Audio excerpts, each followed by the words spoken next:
to discriminate. But it says also you may not exclude because you are from one part of society. And that's what we say. We will not having any discrimination in Israel. État criminel, boycott! État d'Israël, État criminel, boycott!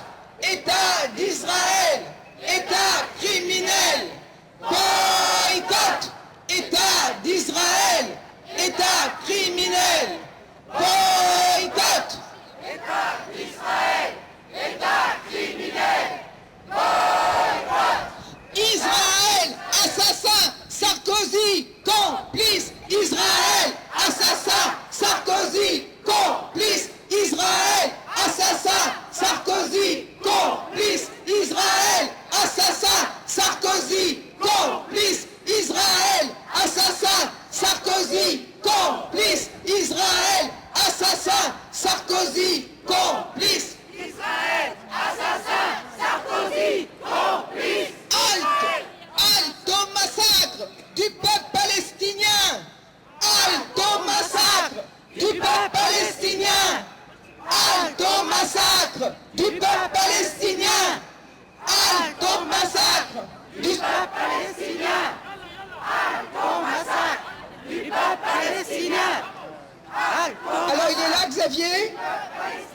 Pour finir enfin avec cette collaboration d'autres pays envers les autorités d'Israël, il faut plus se contenter effectivement de manifs, de pétitions ou même d'élections. Tout ça est intéressant mais ça ne suffit pas. Il faut passer à l'action directe non violente. C'est précisément l'objet de cette campagne boycott, des investissements, sanctions, avec le boycott que l'on fait directement dans les carrefours, dans les grands magasins, pour aller là où ça se passe, les embêter pour que ça soit plus banal d'aider Israël, pour que plus jamais on accepte ce soutien à l'apartheid de là-bas.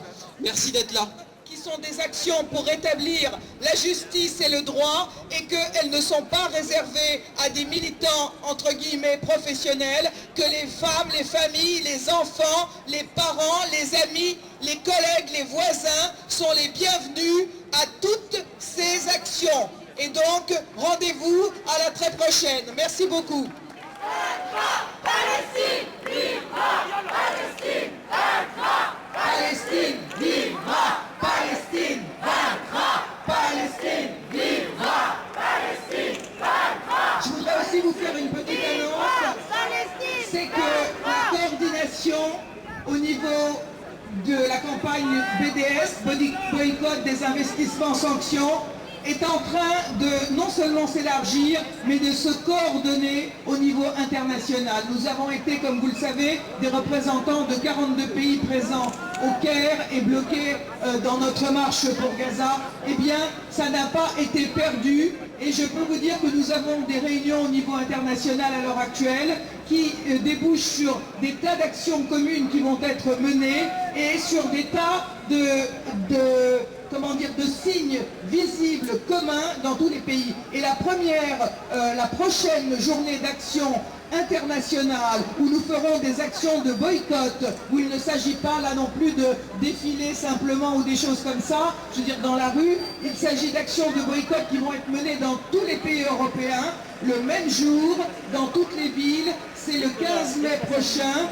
qui sera le jour de commémoration de la Nakba. Eh bien, vous pouvez déjà noter que ce samedi 15 mai, il y aura bien d'autres choses qui se passeront certainement avant, dans différentes villes, mais que ce jour-là sera un jour de boycott au niveau international et qu'il y aura donc partout, de manière encore plus vaste, étendue, nombreuse que d'habitude, des actions de boycott contre l'occupant israélien.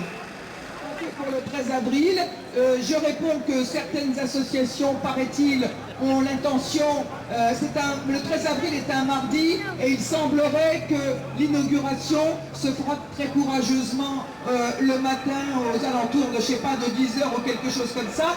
Certaines associations ont l'intention de se réunir ailleurs au même moment. Ce n'est pas notre cas, parce que je ne vois pas pourquoi on donnerait, je dirais, le message qu'ils peuvent faire leur saleté tranquillement sur la fameuse promenade Ben Gourion.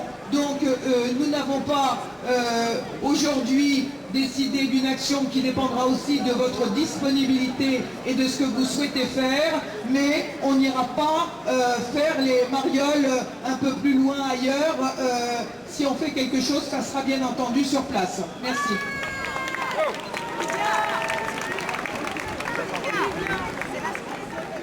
Alors, voilà. Allô, allô.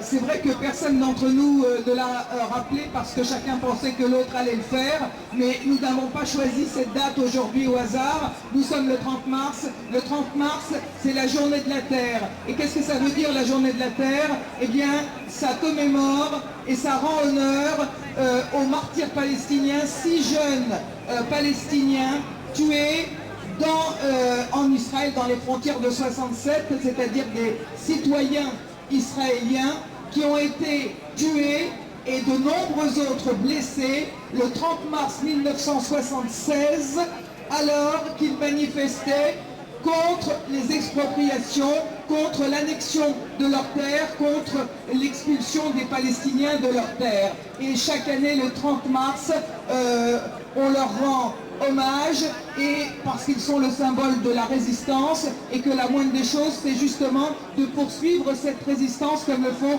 les Palestiniens aujourd'hui. Et bien entendu, c'était une manière de parler quand Jean-Claude disait que Gaza est sorti des mémoires. Il est sorti des mémoires, il n'est jamais entré dans les mémoires d'un certain nombre de gouvernants, de dirigeants, de gens qui sont totalement indifférents au massacre des femmes, des enfants et des hommes. Nous, non seulement on n'a pas oublié, mais vraiment on continue à dire que même s'il n'y avait pas les colonies, la torture, la prison, les kidnappings, les maisons démolies, les oliviers déracinés en Cisjordanie, s'il n'y avait eu que les massacres de Gaza l'hiver dernier, ça justifierait le boycott d'Israël. Gaza, Gaza, on n'oublie pas. Gaza, Gaza, on n'oublie pas. Gaza, Gaza, on n'oublie pas. Gaza, Gaza, on n'oublie pas. Gaza, Gaza, on n'oublie pas. Gaza, Gaza, on n'oublie pas. Gaza, on n'oublie pas. Connaître cette brochure autour d'eux, il y a en ce moment une table ici avec des brochures à votre disposition. Elle est sur le côté là et vous pouvez en prendre plusieurs. Si vous ne l'avez pas lu, bien entendu, il faut la lire parce que ça explique véritablement bien non seulement pourquoi, mais comment on doit boycotter l'occupant israélien, et ça donne la parole à toute une série de Palestiniens et d'opposants israéliens qui répondent très bien à Madame Ali-Omari et à ses mensonges. Merci beaucoup. De Bordeaux, un ami de Sakina Arnaud, et je vais le laisser se présenter. Ça fait plaisir qu'il soit avec nous alors qu'il n'est pas souvent à Paris et qu'il doit être de passage. Trop quoi vous dire, parce que après avoir... Je m'appelle Roger Salamon et je suis professeur de santé publique à Bordeaux. Et je dois parler très fort pour essayer de me faire entendre. Ce que je dois dire, je suis moi-même d'une famille juive. Et ma mère était déportée.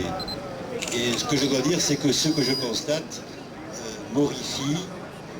Qu'il m'arrive quelquefois, ma mère est morte il y a 8-9 ans, d'être heureux qu'elle soit morte, parce que je crois qu'elle n'aurait jamais supporté ce qu'elle voit, et elle n'aurait jamais pu admettre qu'Israël se conduise de la sorte. Je trouve que de reprocher à Sakina Arnaud, à nous, à vous, à moi, hein, de faire un crime contre comment ça s'appelle, la discrimination raciale est un véritable scandale. Je pense que ceux qui sont en train de créer une discrimination sont ceux qui nous attaquent, parce que s'ils donnent l'image des Juifs et d'Israël comme celle qu'ils sont en train de nous donner, je pense qu'il y aura de plus en plus de gens qui sont non seulement à cause de anti-Israël, mais même antisémites. Et que c'est eux qui font ce qu'ils nous reprochent. Voilà. Donc je suis très content d'être passé là par hasard. J'ai un avion à prendre maintenant, donc je suis désolé de vous quitter.